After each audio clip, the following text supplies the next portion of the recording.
If I had to choose a favorite animal, well, it changes from day to day, but today it would be the swallow.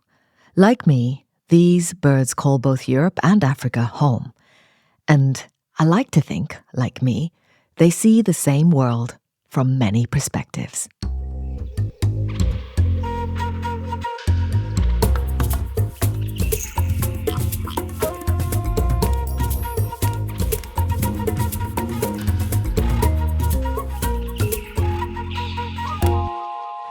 I left Kenya when I was 10 years old, and I've now lived in the UK for most of my life. What I see here is land that has been worked hard and farmed really hard. The so-called green revolution that brought us modern industrial-scale farming and food systems delivers. It delivers high on calories, but low on nutrients. And the knock-on effects on our health are becoming really hard to ignore, with an explosion of the diseases of affluence as they're known, diabetes, hypertension, heart disease, etc. And that's before I even start banging on about the environment, biodiversity, soil health, and all that good stuff. Meanwhile, the swallow flying back home to my other home in Kenya and in many other parts of Africa.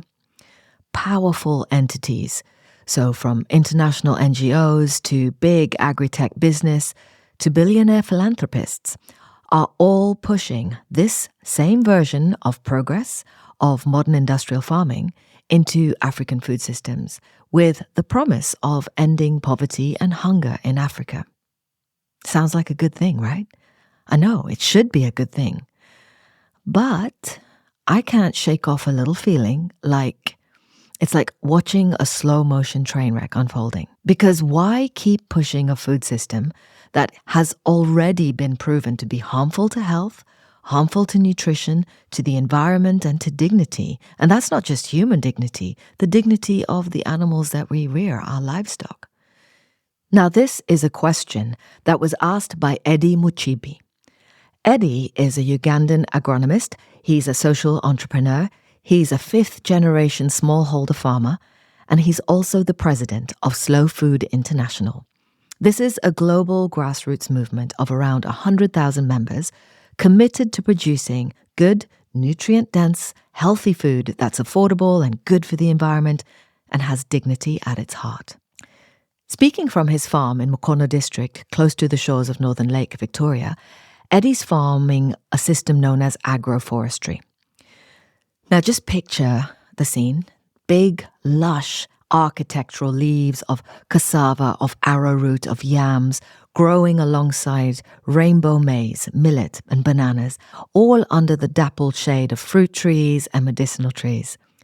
The way I've experienced this when I was growing up in Kenya, the whole scene is rich and abundant and alive with the constant twitch and flicker of birds and butterflies and other wildlife. And it's from farms and scenes like this that smallholder farmers are producing 1/3 of the world's food while looking after its biodiversity. So while everyone is busy worrying about how Africa is going to feed itself, at least this African farmer and agronomist, Edie, thinks that industrial farming needs to get its own house in order in ways that might surprise you, because it surprised me too. So I started by asking Edie about what motivated him, what got him started when he took a look at this juggernaut of industrial farming that was heading his way and thought to himself, I'm going to change this system. On a personal level, when I was growing up as a child, I spent a lot of time between school and the farm. So always from home to school, from home to the farm. And I saw how my family was doing farming, and this is a real indication of the millions of smallholder farmers who are working on a daily basis to nourish the planet, to feed the people, but also to improve the livelihoods of their households. And I always admired the passion with which my mom used in growing crops. I always admired the knowledge she had on taking care of crops and also managing different aspects on the farm And I always wanted to support people like her. I wanted to support people who are actually involved in this important activity. That's why I became so disappointed when the school that I went to, in my primary school, used farming as a punishment if you spoke any other language at school other than English. So whenever you spoke a word in the native language, in the local language, you would be punished, because at school we were only allowed to communicate in English. So we were always punished by sending you under the hot sun to dig, to grow food for the teachers, and to cultivate the land, something that always annoyed me and angered me, because I'm so much connected to my local language, but also I'm so much connected to farming as a viable option for many families to find a better livelihood. So using it as a punishment because somebody had to speak a foreign language, to me was not the right thing. So I always wanted to grow up and make a change. I wanted to support more young people choose to grow food out of their own interest, and also to choose farming as a livelihood activity, not because everything has failed in life that you go back to farming. I wanted always to farm with passion, and that is because passion also drives innovation. So this is how I always wanted to grow up and support and, of course, maintain my job, my main profession as a farmer, but also support other farmers. So I grew up with this passion, and me taking on this role of the president of a food movement that is recognizing the diversity, that is recognizing the importance of small-scale traditional agriculture. For me, it's a part of the call that I had since my childhood, to reach out to more people, to encourage more people, but also to share my knowledge, experience, and passion with the same people like me, with the people who want to do better and transform food systems.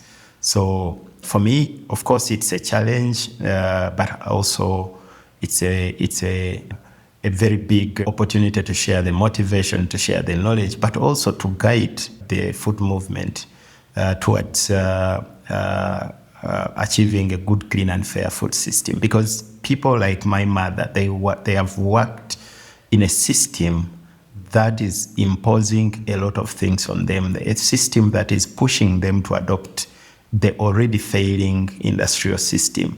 When you look at the structural adjustment programs for many governments here in Africa, they pushed so much people large-scale to adopt large-scale industrial agriculture, and ignore and also neglect the struggle of rural women who are managing small plots of land to feed their families and also to find an income to pay school fees for their children. So this system has not been so welcoming to people like my mom, to many women who are struggling. They are not welcoming to the rights of indigenous peoples.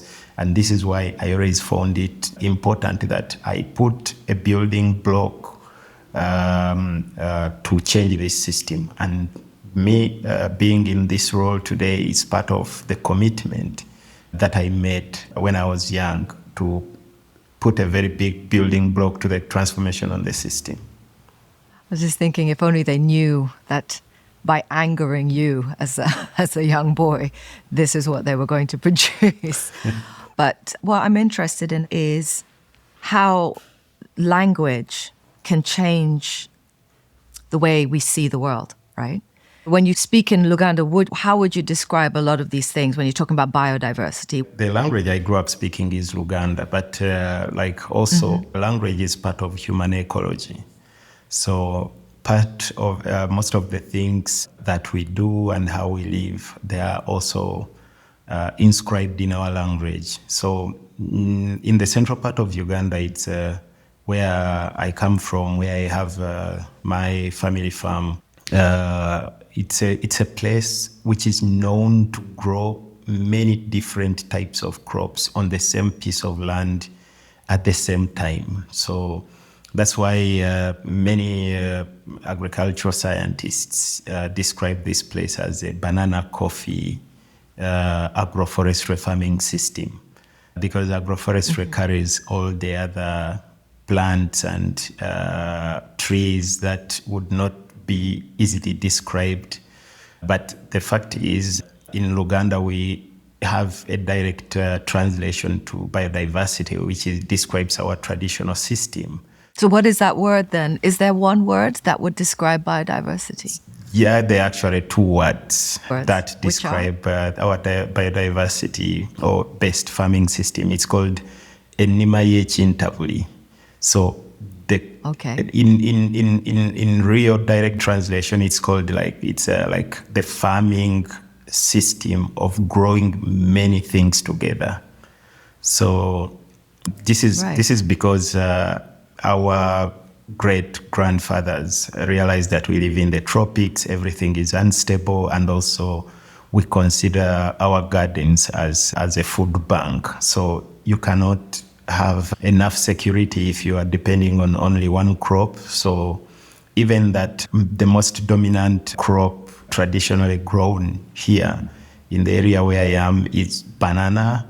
It's mixed with coffee, it's mixed with vanilla, it's mixed with fruit trees to give shade. It's also mixed with wood, like fuel wood trees, also to sustain the household. So this has been there for many, many years, I can say for thousands of years.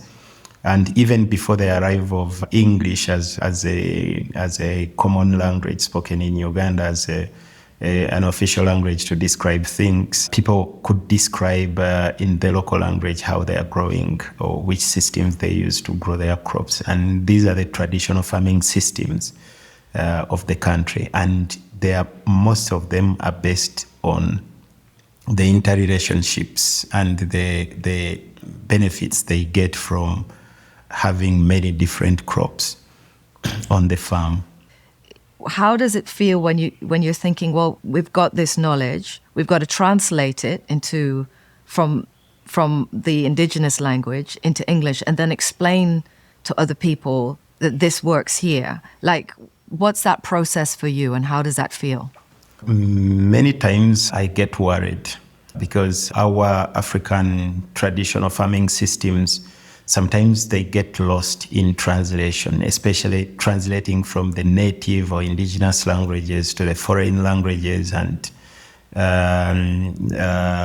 present these unique and traditional farming systems to other people.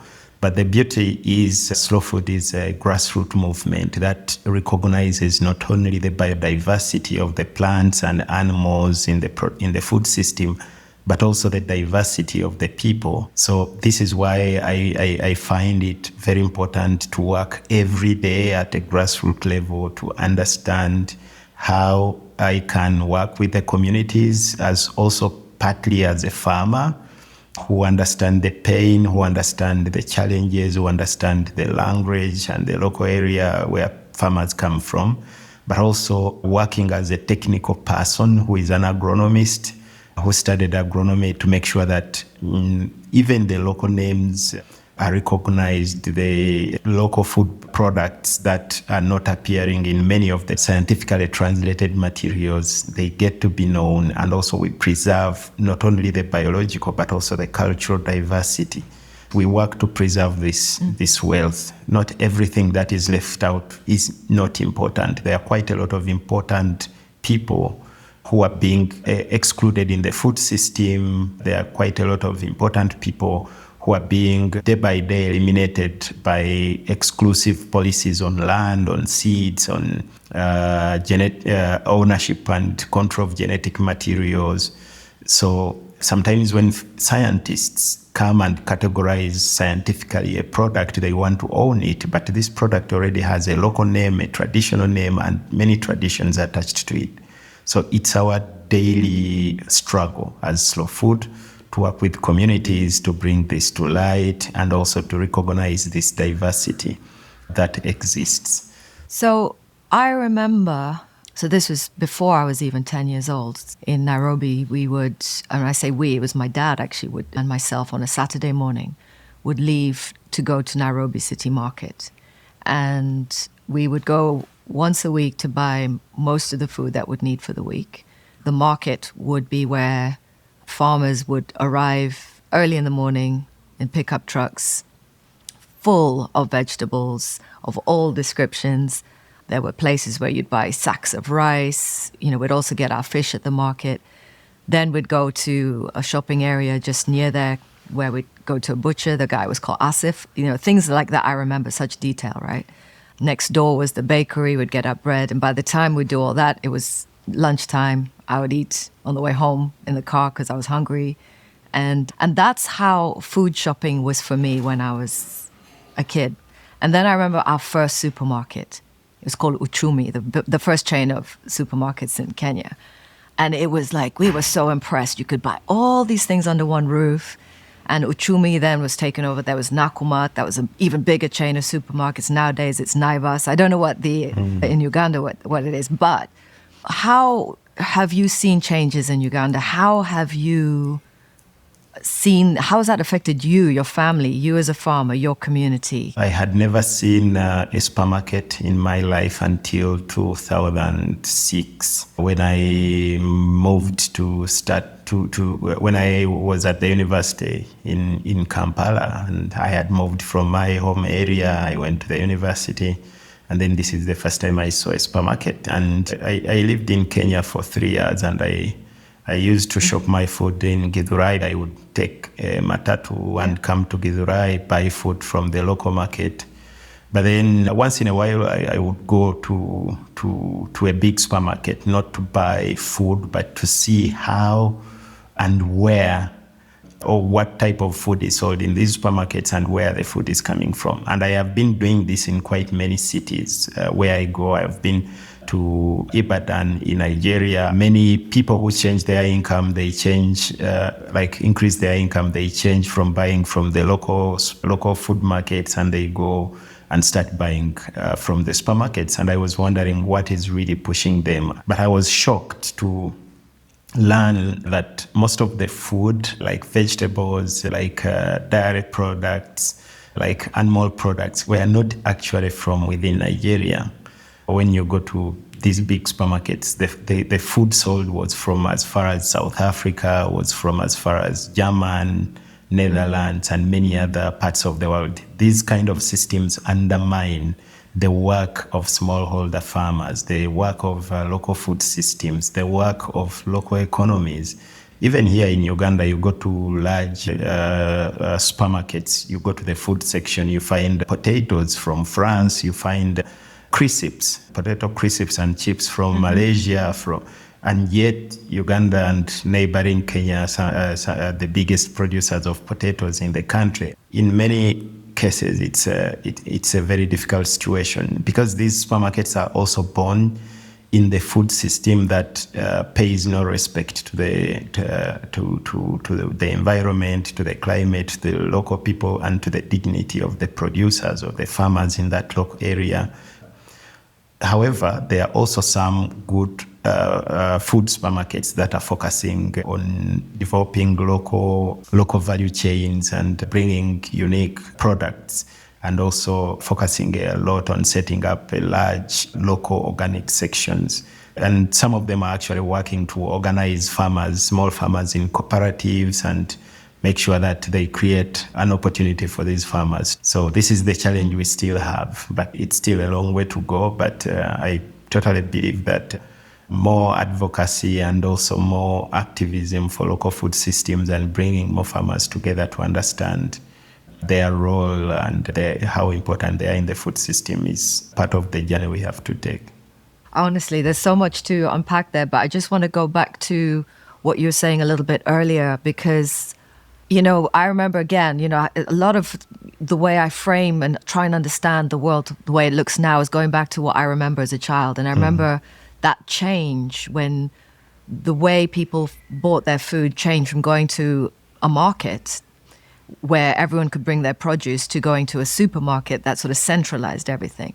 And I remember my mom noticing that the jackfruits would be like, dropping off the tree onto the road and rotting. But people were going to buy apples from South Africa.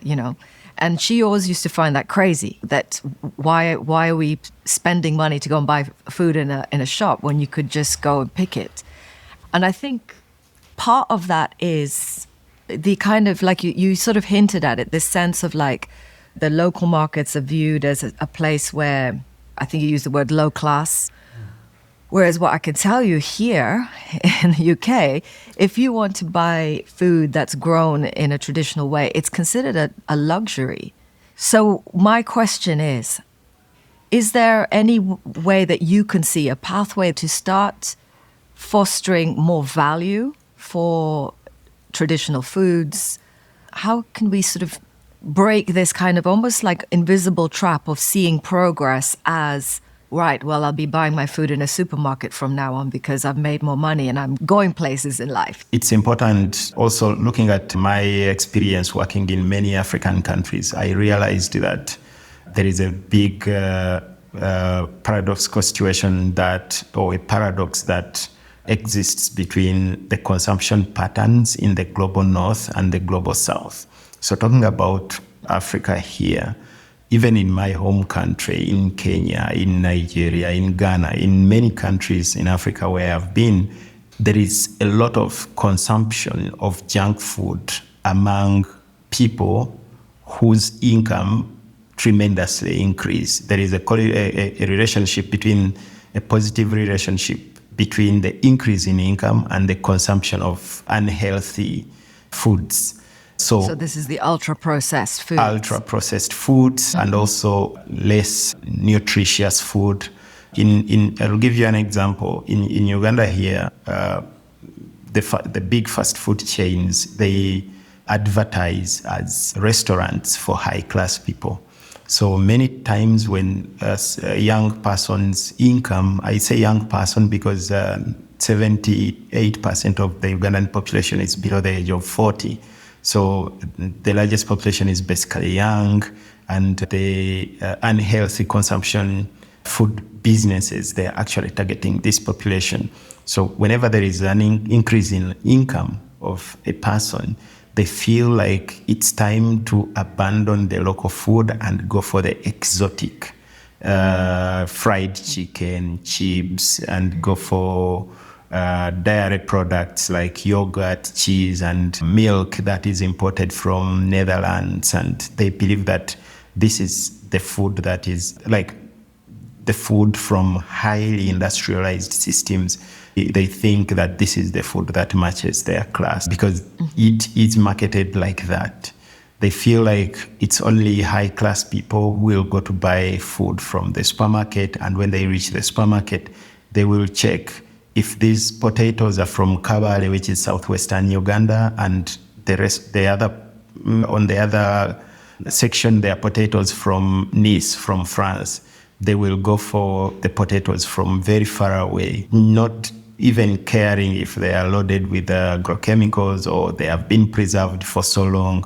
Another case is in rice consumption. There is a lot of highly aromatic rice produced by smallholder farmers in Uganda. But again, whenever families' incomes increase, they will look out for basmati rice from Pakistan, from India. They will look out for rice from Vietnam that has spent months and months on the ship, being fumigated, being preserved such that the grains will reach Uganda in a good shape.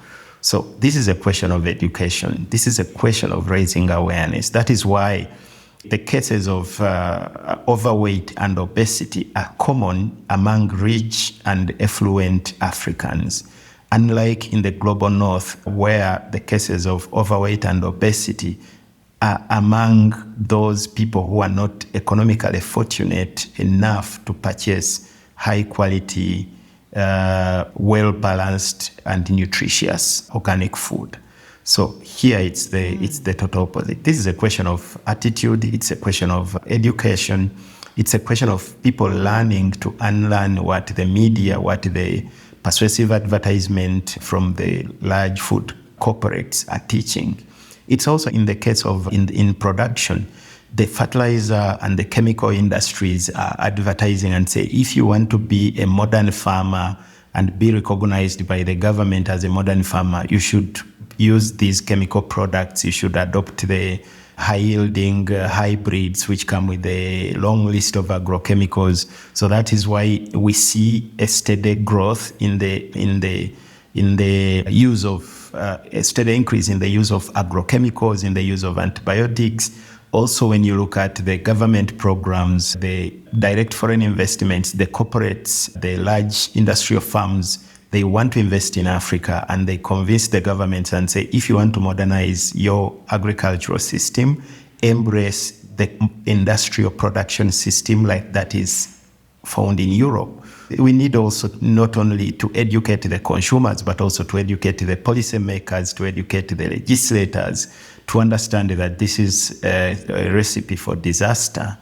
First for the public health system in Uganda, in terms of obesity, overweight, and diseases that are associated to food that our economy cannot easily manage, but also in terms of the environmental disaster that is waiting for us. So many forests are being cut down to produce more and more sugar, because there is a very big increase in the consumption of sugary foodstuffs, and many companies are now opening up to produce fizzy drinks, to produce sugar-loaded food products. So the demand for sugar is really high. And now we see the forest coverage in Uganda, in many other areas, it's shrinking because we need to expand the sugar production. That is what the government is trying to do. But it's a question of education, it's a question of advocacy, it's a question of raising awareness.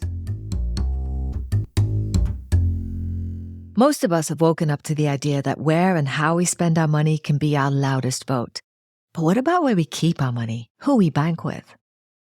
According to the Consumer Association, UK high street banks are amongst the worst culprits when it comes to financing fossil fuels, arms companies, and all the stuff we don't think of when we talk about positive change. Triodos Bank has been blazing a trail for the financial sector in ethical and sustainable banking for over 40 years. With almost 750,000 customers, it looks like there are a lot of people out there who want to know that their money is not propping up all the wrong things and instead supporting all the right things. Named eco-provider by Which, Triodos refuses to lend to fossil fuel projects, focusing instead on renewable energy, nature regeneration, and community projects. Triodos' aim is simple: to be a safe and secure bank for your money while being totally transparent with what they do with your money. I honestly could not be happier to have them as a sponsor of If I Rule the World.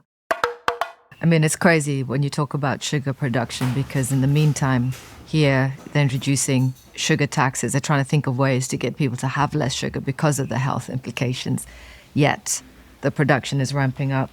What I wanted to ask you as well was, there's some very vocal farmers. There's one Kenyan farmer in particular that is quite vocal on social media and gets a lot of press on some platforms at least, where the argument is almost the exact opposite of what you're advocating for, which is by preventing the adoption of industrial scale farming, of the use of fertilizers, there are two things that are going to happen on the African continent. One is Africa won't be able to feed itself, and two is it will never see the prosperity.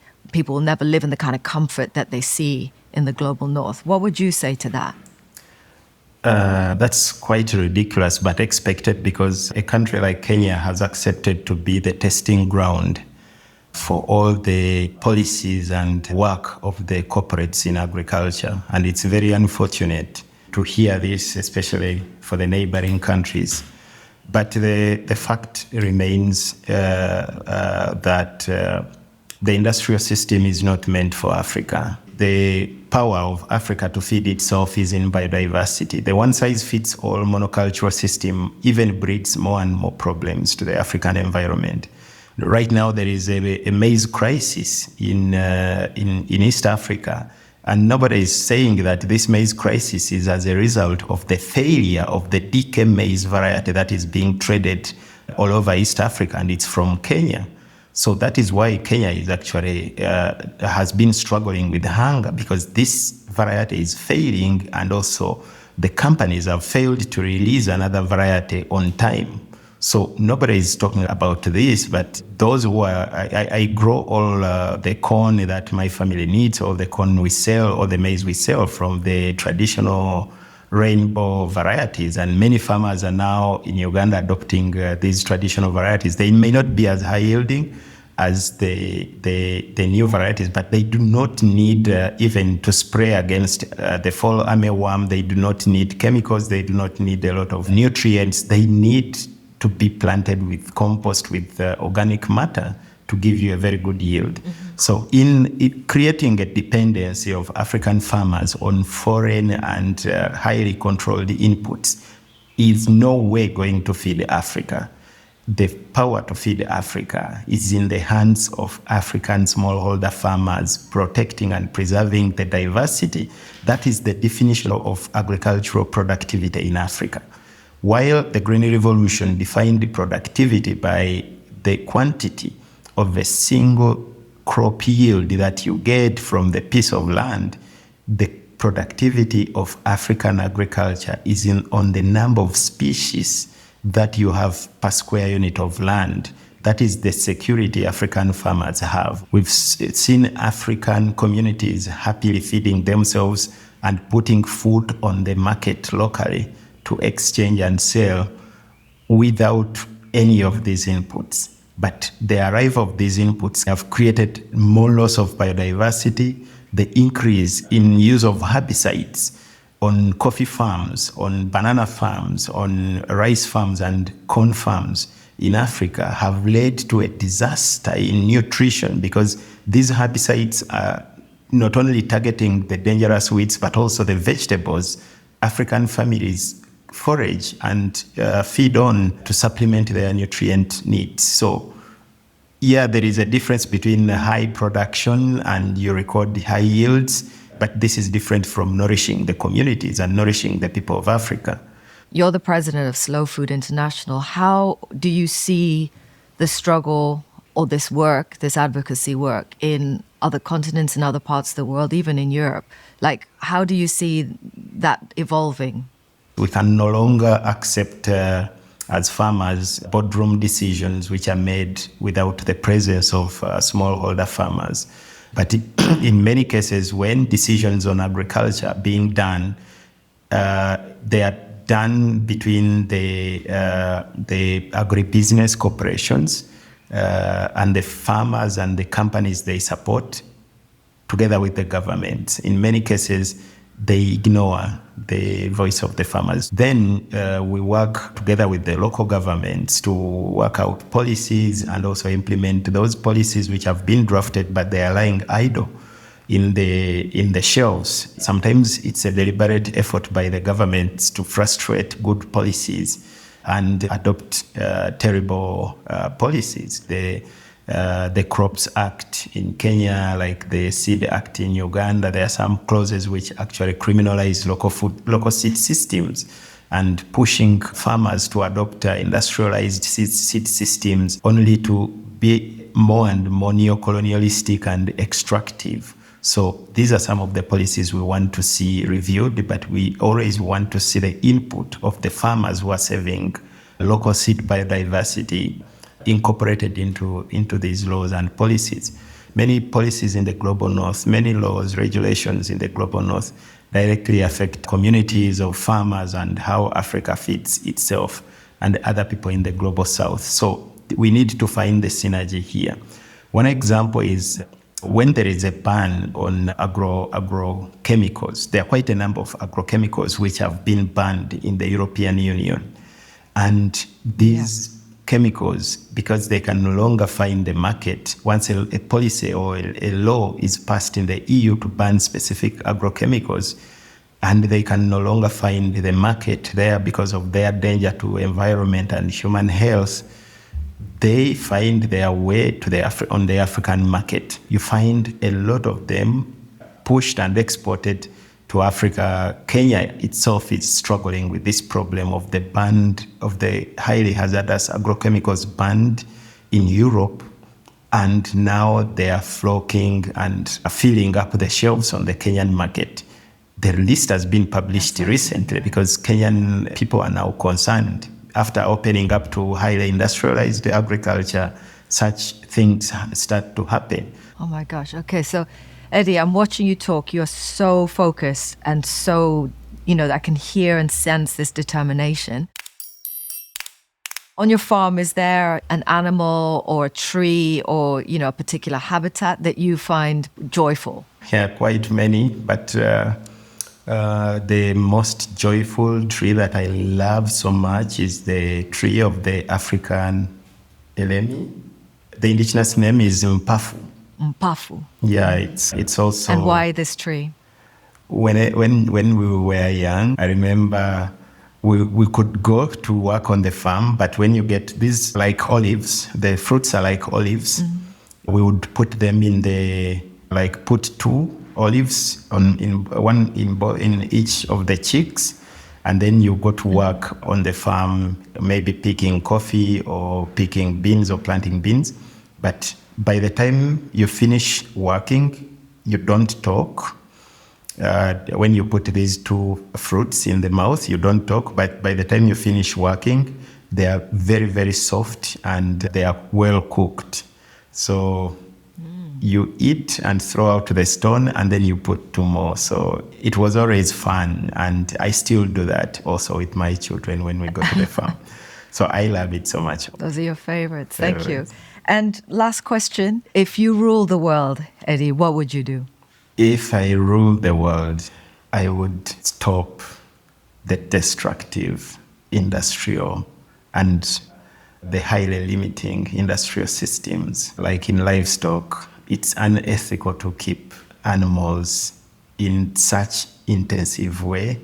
It's unethical to mistreat animals while raising them, and also it's dangerous for the planet to raise animals in that way. So if I ruled the world, I would declare industrial livestock systems, highly intensive industrial systems, illegal. Thank you so much. Inimeye Chintaboli, the farming system of growing many things together. Maybe this is the closest English can get to describing how farming can encourage biodiversity as well as meeting human needs. And maybe this is a glimpse to how indigenous knowledge, culture, language, all of that can capture ecological fluency. My biggest takeaway, though, was that if Eddie ruled the world, it wouldn't be about supercharging productivity in farming, increasing yields and making more and more food, the stuff of empty calories devoid of nutrients. It would be about making better food, grown and reared with respect, ethics, and dignity, especially for livestock and animal welfare at its heart.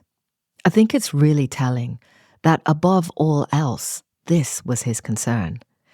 That it takes a farmer from Uganda to hold up a mirror to industrial food systems. There was so much more we touched upon in that conversation.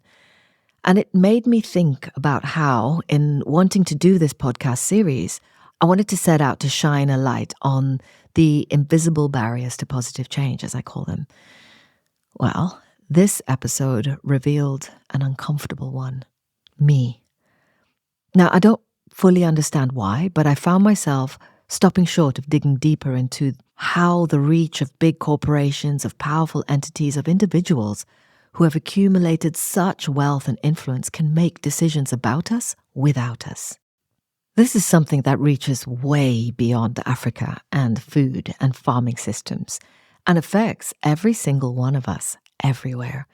So whether it's the NHS, whether it's the green energy transition, whether it's the colonization of the night sky by more and more satellites that may mean soon we, and certainly future generations, may never be able to have a clear view of the stars ever again. These are just some of the conversations I've got lined up for future podcasts. If you've got any suggestions or burning questions or comments, I'd love to hear from you.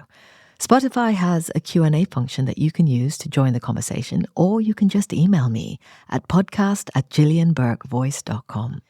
For now, though, this is the last podcast before Christmas, so I wanted to take this opportunity to wish you a happy festive season, however you celebrate that. I also want to say thank you to my sponsors, Triodos Bank UK, for helping me begin this journey. And last, but by no means least, a huge, massive thank you to all of you for listening and embarking on this journey with me. I appreciate all the follows, the subscribers, the likes, the comments, the emails. I haven't pushed this podcast very hard on social media. It's not one of my favorite places. But even so, this podcast has charted among the top science podcasts on Spotify and Apple, and we have only just begun. The next episode is out on December 29th. It's the last one for this year, 2023. And I'll be speaking to two extraordinary young conservationists where we really challenge and encourage each other to call out more of those invisible barriers, mindset and systemic barriers to positive change. For now, though, take a breath, take a moment to ask yourself, if you rule the world, what would you do?